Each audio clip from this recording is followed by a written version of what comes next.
This is a podcast where real doctors discuss fake medical emergencies.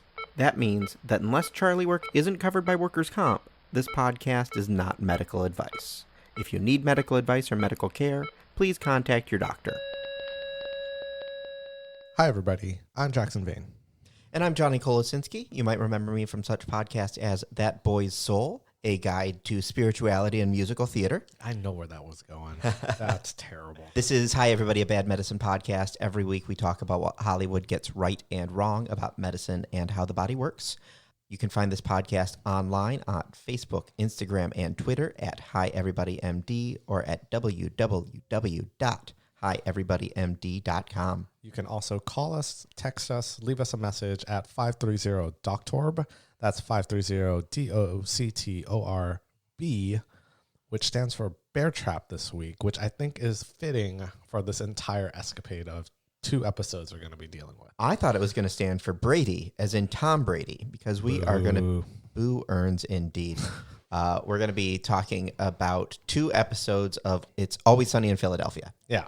2 episodes from season 13, episode 8 and 9. The first one's Charlie's Home Alone, which we did do a Home Alone episode, and it was pretty close to this one. Yeah, it was spot on. Spot on. Fantastic. And then the second episode is called The Gang Wins the Big Game. Mm-hmm. All of this is revolving around Super Bowl 52. I think it's where the Eagles play the Patriots. Yeah. And I'm not a huge NFL fan, and I've only seen bits and pieces of Always Sunny. It's one of those shows that's just like a little too mean-spirited for me to always like to binge in the same way that I do some other comedies. Fair. This was not super mean. It No. got mean at parts, I will say, but hilarious. Hilarious, definitely. The premise of the episode is that the gang is going to the Super Bowl. Yeah, so I think Frank sets up a pretty nice ride to go from Philadelphia to Minnesota, where Super Bowl 52 was being held. Mm-hmm. Charlie has a lot of superstitions, and Mac makes fun of him about all these superstitions. Right. I mean, I'm guilty of that. If you sit in a certain way during the game and they score, or you have a bad luck beer, you try to finish that bad luck beer before the next play. Pervasive throughout my job as well. I'm sure the biggest one is it's a full moon. Yeah. All the crazies come. I don't care if that's superstition. It happens. Or you can't say it's slow. Right. That's something I experienced in restaurants too. Yeah, you should never ever say that, because that's when the big rush and the bus drops off all the patients. Yeah, that's when it's, it's like saying you've got 2 days till retirement when you're in a Bruce Willis movie. It's called retirony. Yeah. Thank you, TV tropes. You never heard retirony? No, I've not heard it described as that. That is actually the terminology for it. So this is divided into 2 episodes. The first one is Charlie's story during the game. Yeah, which was kind of what triggered watching both of these episodes, I think, because, we did Home Alone, and we talked about how realistic those traps are and how it would affect the body. Right.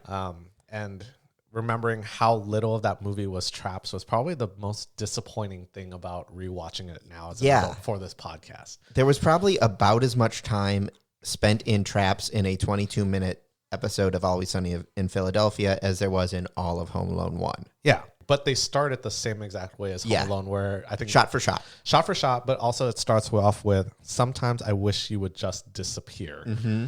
And that triggered all of it. Right. Charlie is getting picked on for his stupid superstitions. Stupidstitions. Yes. And he's missing his Green Man suit that kind of started the whole I'm going to dress up in a Lycra full body suit. That's the Green Man. That's kind of what triggered a lot of the Green Man-iness in general. Like at sports events, I think they had the Green Man at the Vancouver Canucks game, which was hilarious. And they would sit behind the penalty box and just make fun of people, or Vince Vaughn for some reason too. Loved making fun of Vince Vaughn. But I digress. That part, he had like a whole superstition that he has to wear green, eat brown, drink yellow, which comes in handy later. Yeah. But since he's been home alone, he heard, how do I describe something that sounded like 2 bumbling thieves? Yeah, 2 bumbling thieves. 2 bumbling bar patrons were standing outside discussing a salmonella sign. Salmonella versus Super Bowl. Mm-hmm. Why the bar was closed, and it was the most misspelled sign I've ever seen. Running joke is Charlie's illiterate. He is very illiterate. He saw a room that was marked private, and he said, "Are there pirates in there?" Like, that's the kind of illiteracy we're dealing with. But he thinks that there are thieves coming, Right. so he sets up a bunch of traps. Yeah, possibly because he took Frank's pills. He did. He did take Frank's pills. Don't know what they were though. Don't know what they were. But this is standard Charlie. It's a standard Charlie moment. He and the two actors they got are dead ringers for Harry and Marv, for Joe Pesci and Daniel Stern. You mean one short guy and one ginger? Yeah.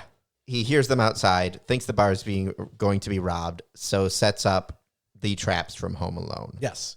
Did you take note of all of them? I don't know that I noted them all specifically. So it started with the hot iron on the door. The hot iron on the door. Definitely from the movie. Yep. Did he do smashed beer bottles? He did. He didn't do smashed beer bottles. He did smashed Christmas tree ornaments. Okay, so Charlie did smashed beer bottles. Nail gun. Was that in it? Yep. Paint can. Paint can for sure. Yeah. A nail gun was the nail on the roofing tar in the foot. That's it. And then paint can on a rope, and then a bear trap. Yeah. The bear trap was new. Well, he started with mouse traps. Oh yeah. He got like a small mouse trap, then a larger mouse trap, then a bear trap. And the bear trap. Which really is the catalyst of this entire episode. Yeah. He promptly gets hurt by the bear trap after he sets up all of these wonderful contraptions and steps in it. And I think the word he used was, "Oh boy, it's a gusher." Yeah. And I think this is where the medical shenanigans comes through. Right. So he's got a bear trap, and I'm sure you can picture a bear trap, but it's, a big piece of rusty metal with teeth that is going to grab onto your leg and not let go. Correct. And he steps on this, and it hits him like mid calf. Yeah, I would say about. I would say about mid calf, right below the knee. Mm-hmm. Yeah. And he's bleeding profusely immediately. Oh yeah. Which I would assume you'd have more like bleeding internally for sure, because you break all your legs. I mean, that's how a bear trap essentially works, is it'll break the bones of the animal and then just kind of squish down on there. I wouldn't think it would gush as much unless you nicked an artery, which anything goes in this situation. Right. But then he makes this very quick decision that he needs to stop the bleeding, which, I mean, fair. That is a thing that we're taught in emergency, is you got to stop that bleed as soon as possible. So he goes for the hot iron that's on the door. Yeah, and he that sounds like the worst idea possible. There is something called like a bovie in the OR that is an electric knife that we actually just use to dissect. I think I've talked about it before. Dissect, but it also cauterizes at the same time. So it's the same kind of concept. It's an electrical, this is almost like an electrical spatula, or I guess hoop is a better term. And then he just puts it on the cut, and then he passes out. Right. For 24 hours. Yeah. Now, first off, so if someone is injured of that nature, the cauterizing the wound, that's something that we don't just see in this, but we saw in Boondock Saints. We see it in a lot of like medieval or revolutionary era movies, like pre-modern medicine, where they're going to cauterize a wound with like an iron from a fire or something like that. Yeah. Is that something that how frequently would that be something that would be medically effective? I know it's not going to be something that, we can't recommend things medically because this is a podcast where we drink beer and talk about television. How dare you? I'm drinking bubble tea and beer. Thank you very much. It's easier to, I think if you want to, I think it's how do I explain this? It's a matter of what you have available. Usually the easier way to do is just tourniqueting, right? Just wrap something, compress it above your cut, and stop the bleeding there. Obviously, you can't keep that for a long time because you're cutting off circulation to the rest of that leg. Cauterizing always increases the risk of infection as well, especially with such a dirty wound from a bear trap. You're going to stop the bleed there, but you're causing vascular damage that can potentially affect the leg later on anyway. So if you're going to cauterize, you probably need to go to the hospital, but this is Charlie. He's not a smart guy. Yeah. So cauterizing in this situation would be potentially stopping an immediate risk with potential long-term risk that's just as severe. Yeah, I would say so. But anyway you put it, that leg is in trouble. That leg's in a lot of trouble. And the fact that he passed out for 24 hours is insane. Yeah. Because he'd started a timer for how long until the football game? 26 hours. For 26 hours. And he wakes up to it going off. Yes, saying it's game time. Right. What sort of situation would someone pass out for 24 hours? Drugs. Okay. Not sleeping for a long time and then passing out, I guess, would be another one. I mean, if you're at the point where you passed out from loss of blood or shock, there's other issues going on. Like, you're not perfusing your brain. Mm-hmm. I mean, this is more like, it almost seems like vasovagal syncope, which is a kind of syncope that you get when you get your blood drawn and you freak out and you pass out. What, syncope? Syncope is passing out. Oh, okay. So there's a lot of types of syncope, but the one that everyone thinks about is the one where you're stressed out and you pass out. Mm-hmm. And that's the vasovagal type. So it's like a emotional pass out almost. What does vasovagal mean? God damn it. Vasovagal, I used to know it off the...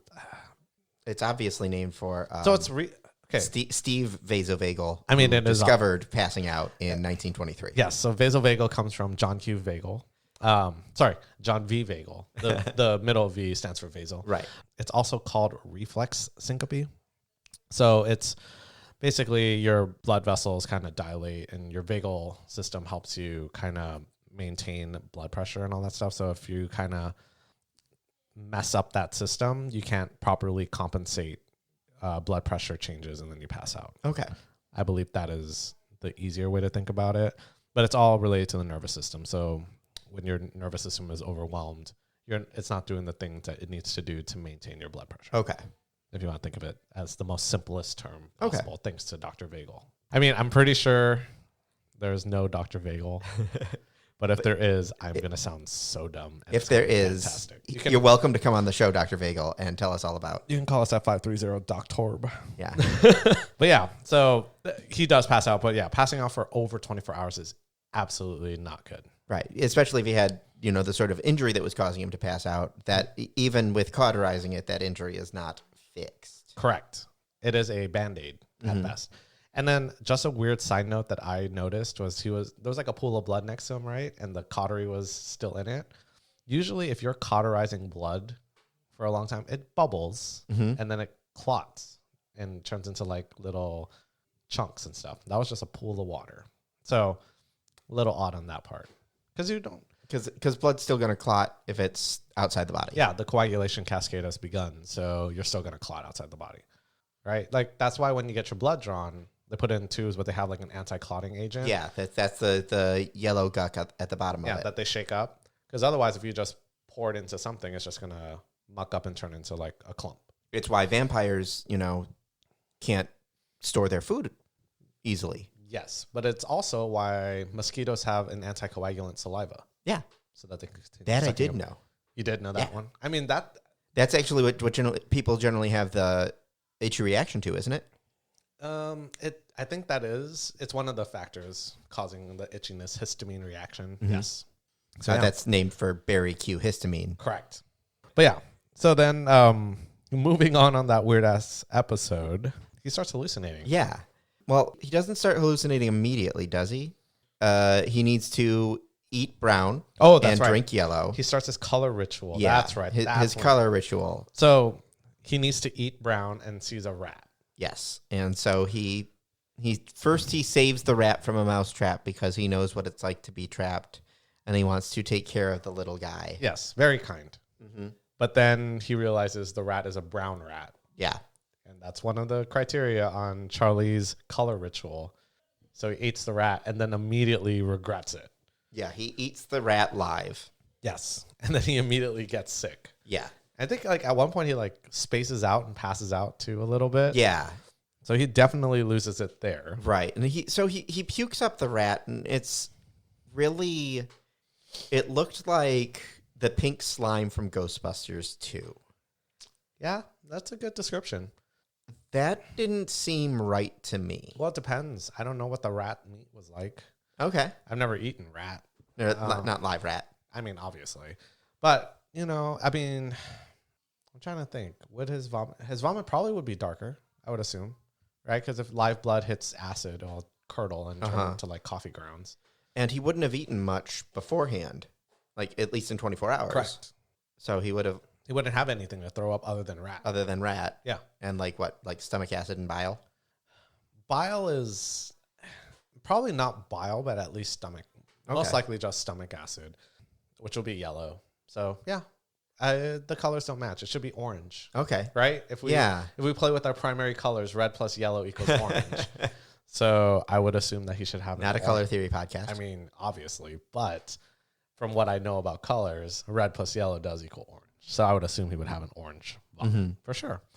But then he realizes he's not green. Right. And there's only one source of green in the entire bar. And it is the open paint cans that are strung throughout as part of his booby traps. Yeah. And he threw his shoes up drug dealer style? I guess is the best way I could describe it. He ties his shoes together. First, he takes off both of his shoes, including the one that's on the bear trap. Yes. That kind of motion would probably be excruciating. Yeah. Would there be any risk of taking off the shoe and like increasing blood flow or anything like that at that point, or probably not because it's been a day? It shouldn't. And I will say that is one of the hardest things to do during a trauma is like taking off someone's shoes to see if there's injury. Like I remember a guy shattered his lower leg, kind of like Charlie did, but he had cowboy boots on. And I'm like, I got to cut these off. And he's like begging me not to cut them off. We've talked about that before. We've talked about cutting off clothes and things before, like in our West Wing episode. Yeah. But he was not having it. And he's like, do not cut off my boot. And I'm like, okay, then I'm going to slide it off. I even warned him, it's going to hurt a lot. Try it.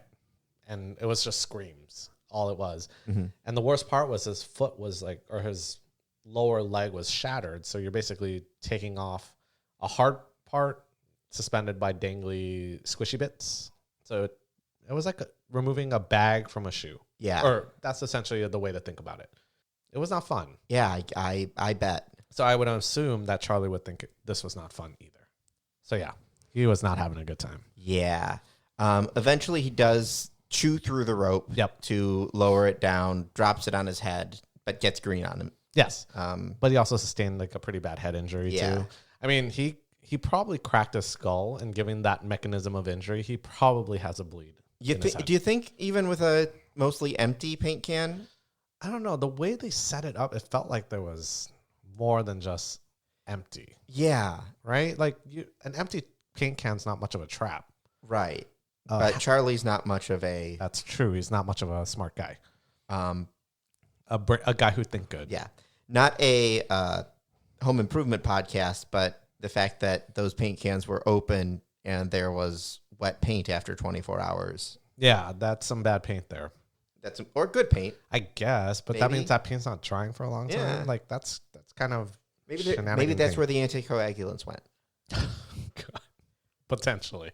That could be one of the sources. But he got knocked silly and stupid after that hit. After ridiculous amount of blood loss. Yes. So he said he lost 2 quarts of blood.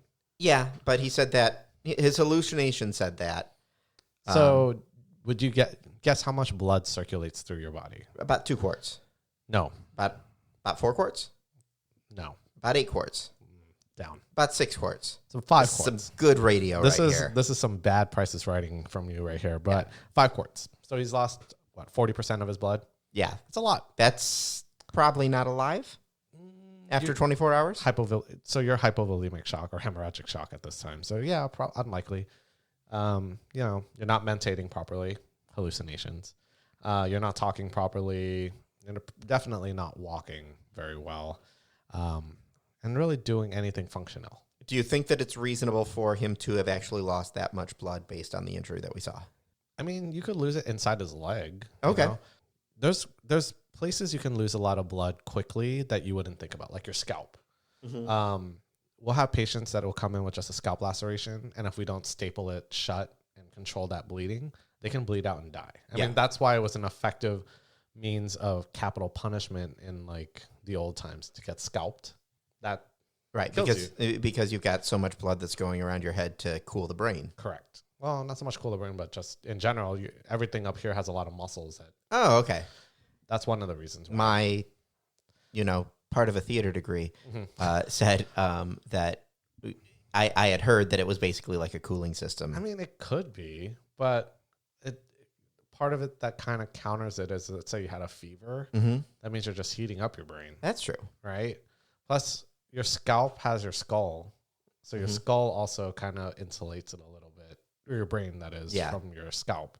So a little weird from that part. But you can lose a lot of heat when you don't wear a hat during wintertime because you have so much high blood flow there. So, again, that kind of goes against the cooling your brain part, because if it's cold out, you don't want to lose the heat.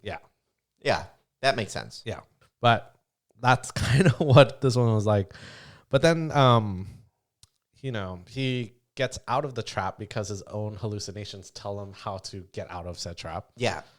So he hallucinates two players from the Bo Allen and Jason Kelsey from the Eagles, who are guiding him through completing his rituals, which the next step after he gets a little head trauma is the drinking of the yellow. Yes. Luckily, he had a beer sitting on the bar. But that's too easy. Way too easy. So he tries to use a, what is it? The Negan bat from Lucille? From Walking Dead. Wait, but Lucille was wrapped in barbed wire, right? Yeah, this one has nails. Chains and nails. Yeah.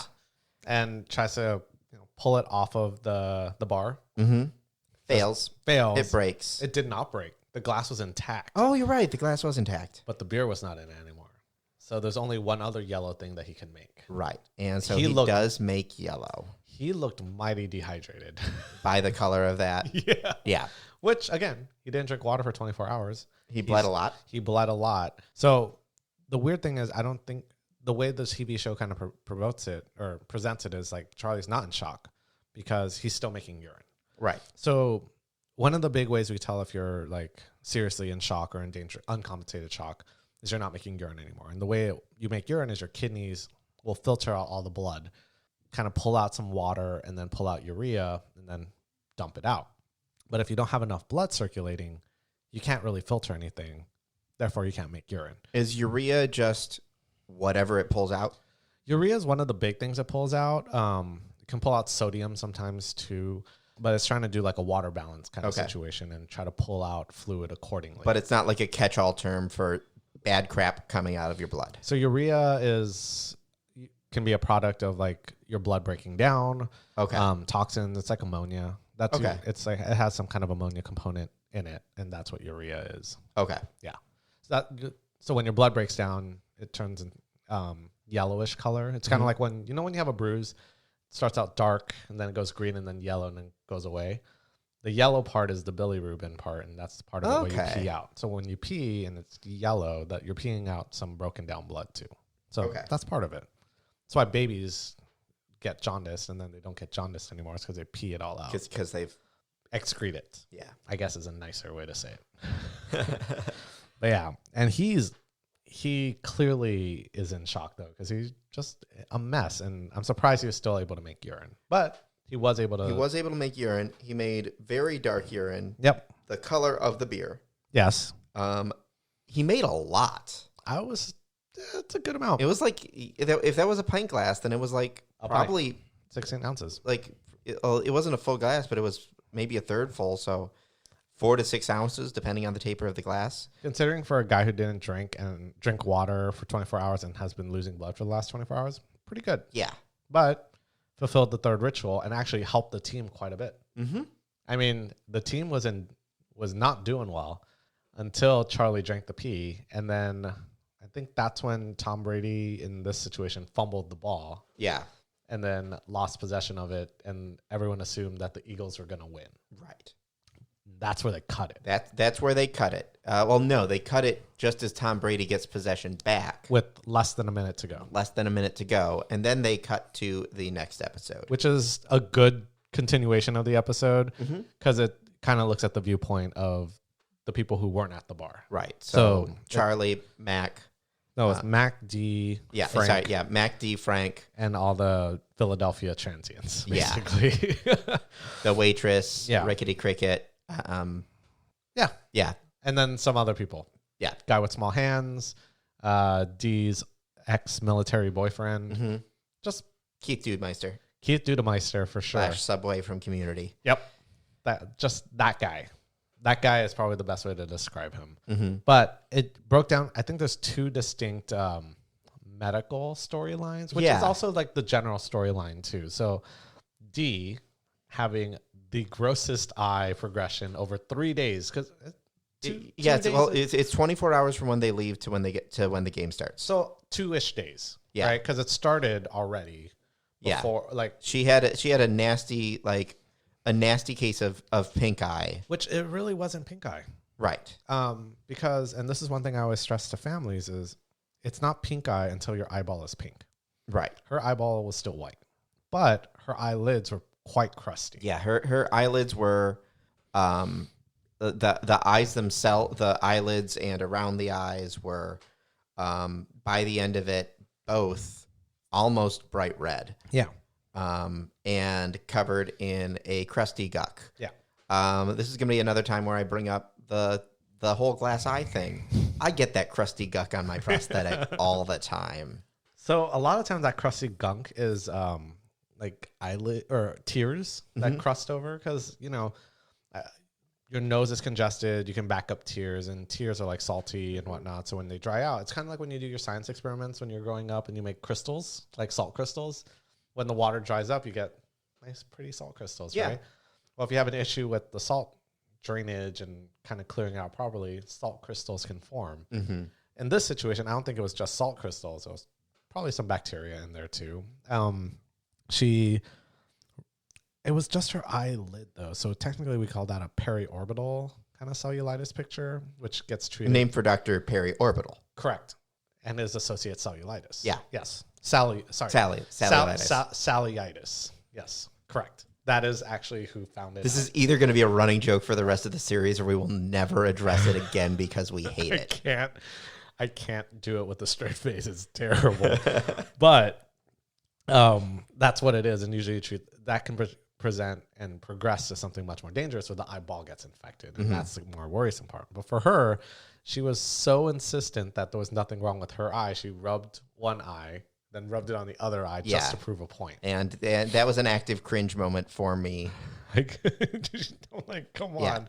And that's how it spreads, like contact is actually one of the easiest ways for it to spread. That's why if you had it as a child and you're in school or in daycare or whatever, you're not allowed to go back to school. Yeah. Because I know doctors will be like, hey, you have pink eye. Don't rub it. It's itchy. You're going to rub it. Yeah. And you're going to spread. It's a sort of thing that like I'm irrationally concerned about because I touch around my prosthetic a lot. And very concerned, of picking that up and then spreading it to the other one and then having it develop into something serious. Yeah. And usually most of the time it's not serious. It depends on the bacteria. Yeah. But for her vision gets worse as the game and the episode continues. Yeah. Very a football game's going to be 4 hours of progression. And she goes from her right eye being totally clear to being equally crusty gross. Like it was excessively gross. Yeah. Is that sort of progression reasonable? No. Okay. It takes probably about 2 days or so for it to get really, really bad. Hers was 4 hours bad to the point where like she was blinded. Like she had really bad vision in general. Everything was really blurry and she didn't know where she was going. And she ended up Mr. Magooing her way onto the sidelines at the Super Bowl. And also getting towards the linen cart. Yeah. With Tom Brady's towels. Right. And then she wiped her face on the towel and gets to Tom Brady. Yeah. Poor form towel person. Like someone else touched that.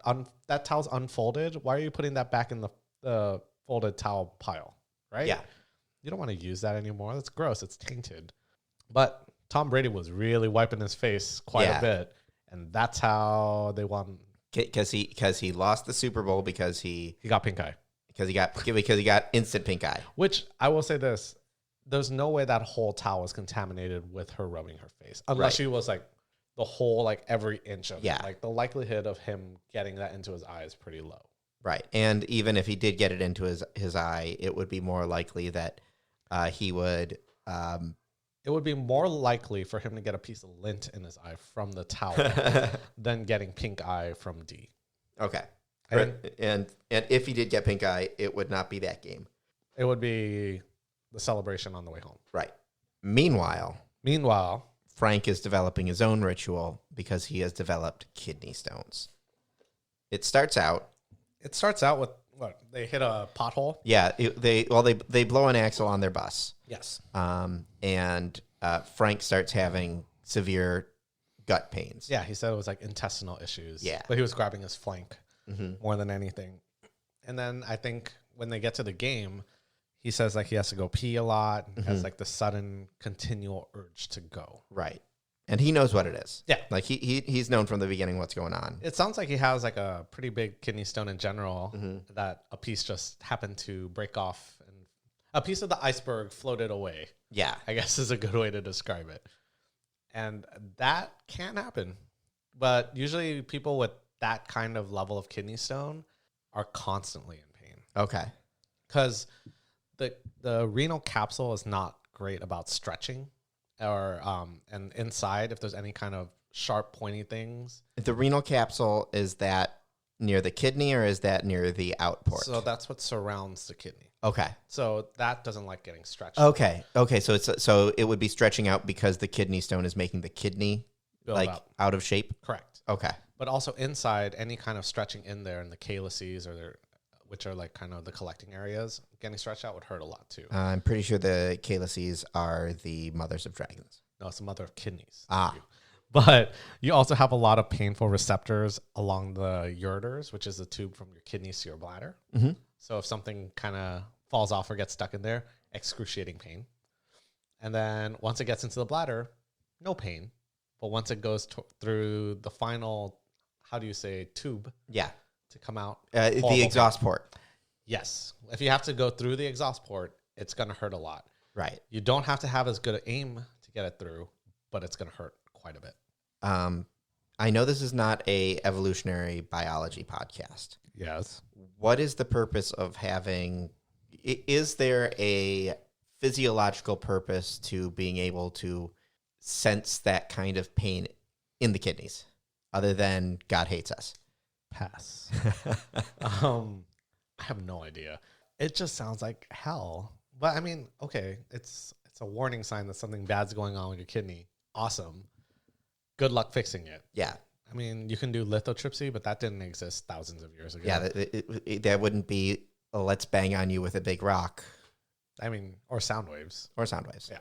So yeah, sound waves did not exist thousands of years ago. Well, sound waves did, but they didn't have the... Fine. We're going to use them to demolish kidney stones, which is how they do it. I mean, okay, look, they did have like the Mongol early warning system with drums and you can hear it and whatnot, but you're not going to put a drum there and bang on there to smash out all those kidney stones.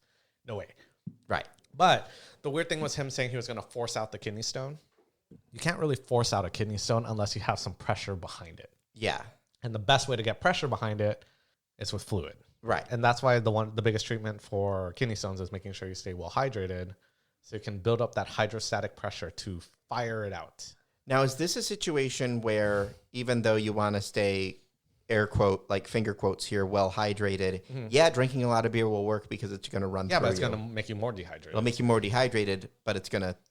So I guess it depends on where it's going through. Well, it'll make you... Okay, so it'll make you more dehydrated because you're going to pee a lot more, which is a weird thing, right? You would probably want to drink more water than... Right. Yeah, this is a specifically, like, none of this is medical advice.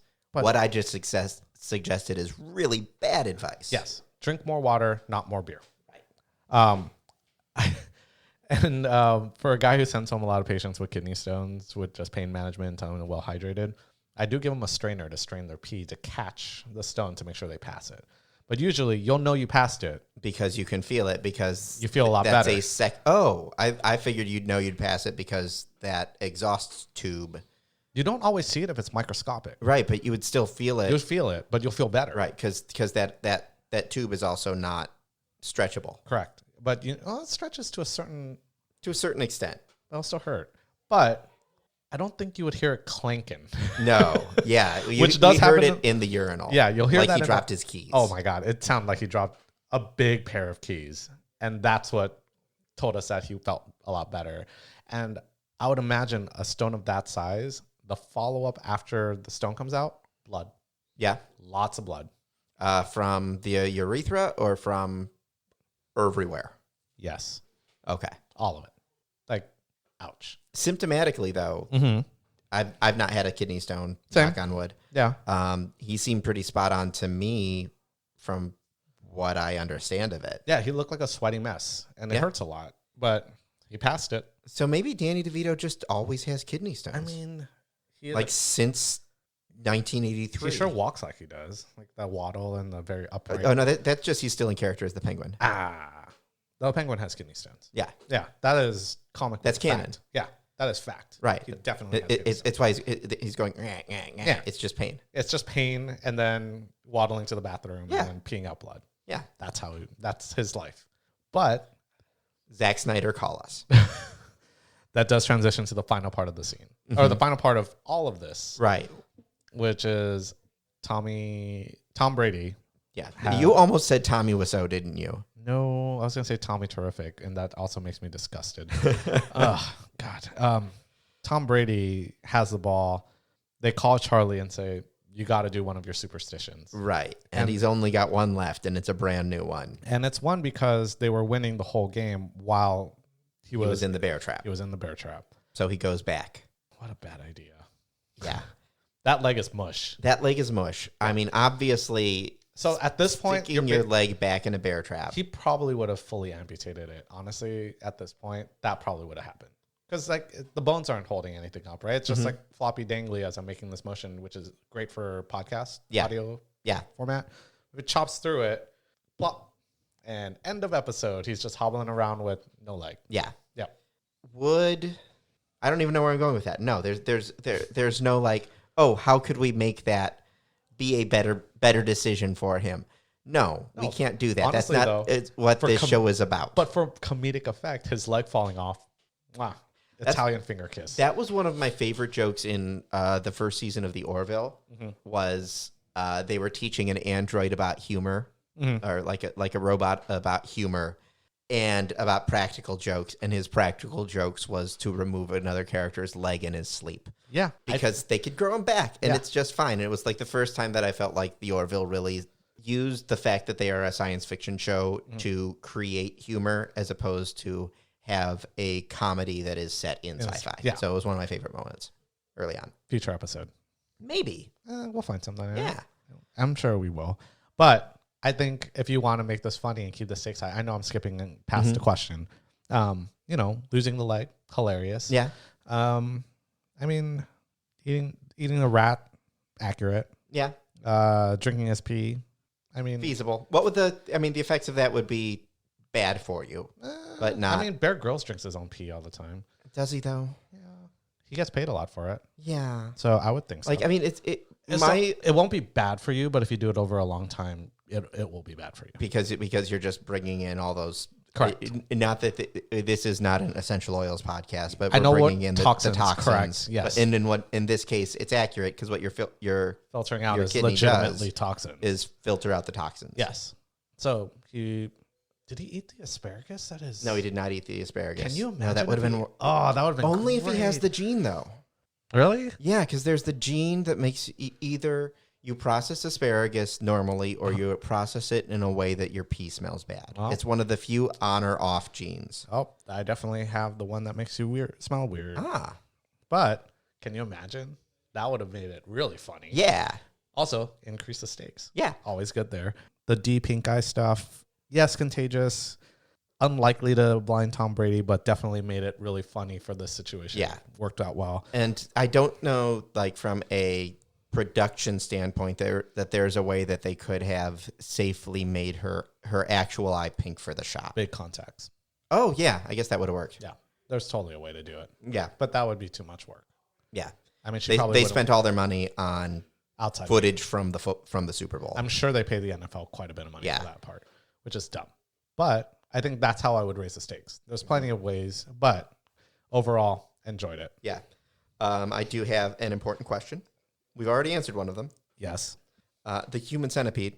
Yes. Bills itself as 100% medically accurate. You don't say. It does. If that's the case, and if that is our baseline, how medically accurate are season 13, episode 8 and 9 of It's Always Sunny in Philadelphia.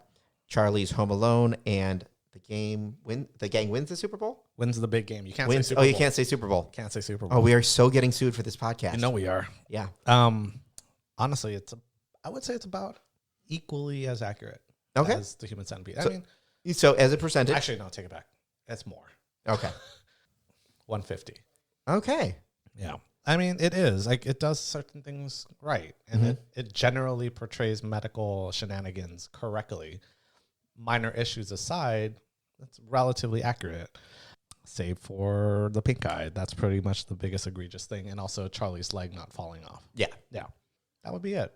But other than that, I think it was a fine selection of episodes. All right. Yeah, I enjoyed it. Like I said, I've not seen a lot of It's Always Sunny. I think I've just seen the highlights.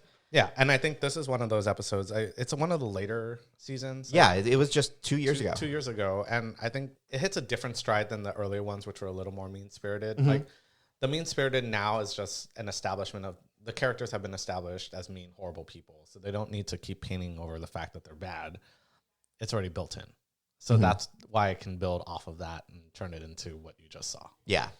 So, yeah, I would watch it. Yeah. It'll be a good time. All right. Thanks, folks, for listening. We will be back next week with more. I almost said more It's Always Sunny. That's probably not the case, but more. Not yet. More Maybe bad later. medicine, definitely. For sure. All right. Thanks, folks. Bye. Bye.